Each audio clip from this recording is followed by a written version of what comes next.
And we're back. Just like the Five Musketeers. Three Musketeers, isn't it? Well, nobody knows how many there were, really, do they? You do know that the Three Musketeers is a fiction, right? Written by Alexander Dumas. A lot of people are saying that about the Bible these days. What, that it was written by Alexander Dumas? Don't be daft, Steve. It was written by Jesus. Are we there yet? Let's do this! They haven't seen each other in 20 years. I'm free to do what I want. But tonight, they're returning to their hometown to finish the ultimate bar crawl. This is our chance to finally conquer the Golden Mile. 12 pubs, 12 pints. And this time, they're going to make it to the last bar, the World's End. Go! Come on.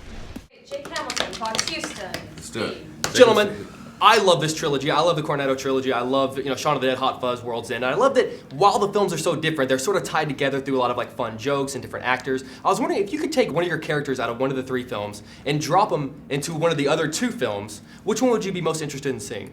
I would like to see Nicholas Angel arrest Gary King. That would be an amazing moment because he would throw him up against a car and pat him down.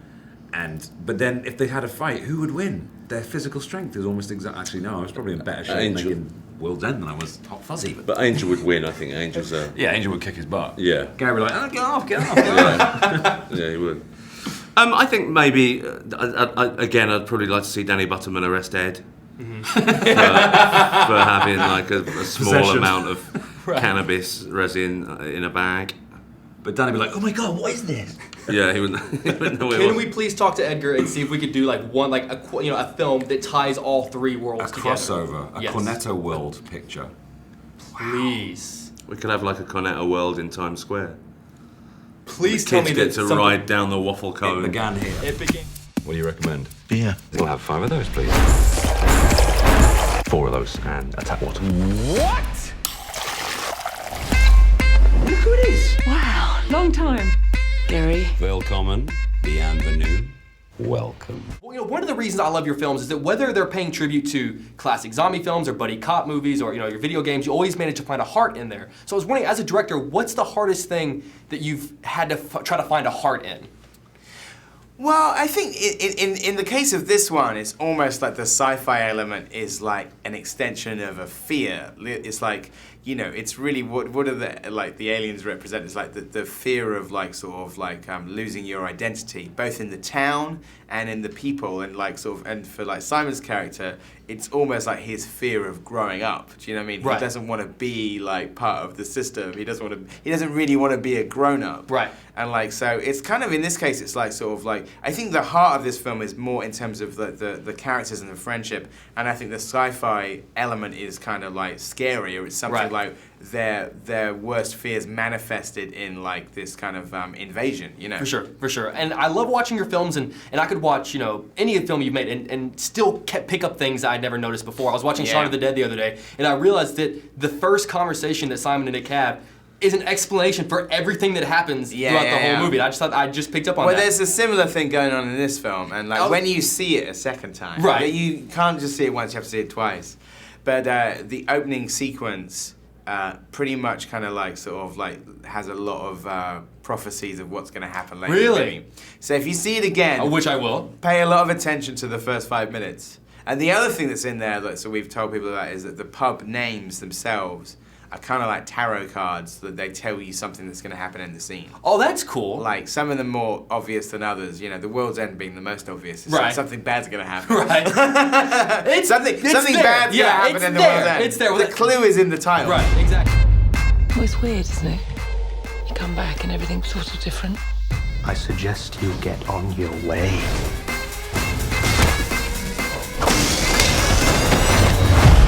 Welcome home, boys. It's not us that's changed. It's the town. What are you doing? It's all right, I'm not trying to have sex with you. There's something I need to tell you right now. Unless you do want to have sex, in which case I'll tell you afterwards. Tell me right now. There's a great scene in the film where, to prove that, for lack of a better word, you haven't been body snatched by the robots, you show scars and sort of tell the story behind the scar to prove that you're still human. Yeah. If we were going to do that right now, what is the scar that you would show and what is the story behind it? I'm covered in scars. Oh, I've got a great one here. Look at this one. My God, what happened? I can't even remember. Tattoos are like scars as well, That's true. We both got lots of those. We're both inked up. He cut me once with a knife. I stabbed Nick with a knife. What is the story? Like We this. were just mucking around. Yeah, he did. Well, he went for it was a defensive wound because he went for my sternum and I knocked it across. And then he knocked me out. Right. And I was like, I woke up, I was like, what happened? And he said, you tried to stab me. And I've never really He didn't really remember it. Wow, that's true friendship. Yeah. That's true love right there. We've hurt each other. Most of my wounds that Nick has inflicted on me have been emotional. But I physically broke Nick's thumb, although you used me to break your thumb. I didn't really break it. We were drinking, we were shirtless once, drinking like you do. Sherry. And we started to wrestle. Right. WWE style. I got him into a position where I could actually power bomb him onto my bed. So I power bombed him onto Not the as bed. a prelude to sex. Right. It could be. Who knows? Who knows where the night will The take bed us? essentially shattered, and we both stood up, and my thumb was hanging off. So that Which was actually, that kind of feeds back into the World's End because a lot of the fights scenes involve wrestling moves because we had this idea that the guys probably would have watched WWE and remembered like the people's elbow. Right. What did he say, Sam? Newton Haven has been taken over by robots. Did you believe him? We should head back to London. A, we're all drunk. B, we've got blood on our hands. It's more like ink. We've got ink on our hands. I love it. Whenever I watch your movies, I notice just the editing, the writing, even something as simple as like characters walking to music, which I know can't be easy. And there's so much effort you put into it. As a director, whenever you watch a film that is inherently perhaps a lazy film, does it make you angry as a director? No, I mean, it sort of depends on what the kind of style it is. Sometimes like some other comedies that are like really like sort of loose is kind of like just a different style. Like, it doesn't make me angry like sort of like seeing something. It only makes me angry if I think the director can do better. Then that would make me angry thinking you can do better than that. Right. But like sort of I don't know, like I don't really, it doesn't annoy me. I just kind of like sort of gravitate towards the ones that are really well made. Gotcha. And those are the films that like blow me away. Is like when something's like beautifully done, Gotcha. I could talk to you all day, man. I'm bringing it over for a hug again. Good to see you, buddy.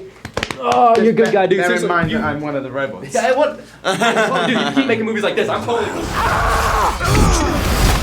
From the creators of Shaun of the Dead and Hot Fuzz. Let's climb down the drain pipe.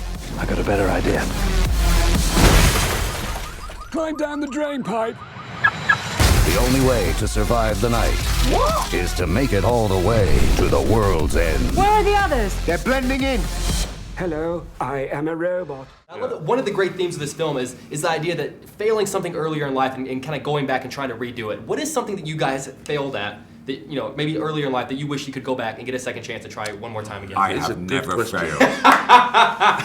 Never once in my entire life. I wouldn't point at that picture of Ant-Man at Marvel because that caused a big storm. That's in the near past.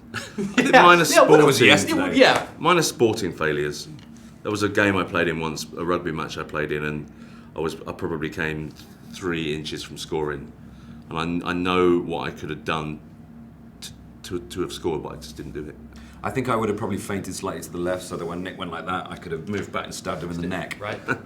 He just wanted a one-on-one interview. He didn't want to be paired up today. You alright?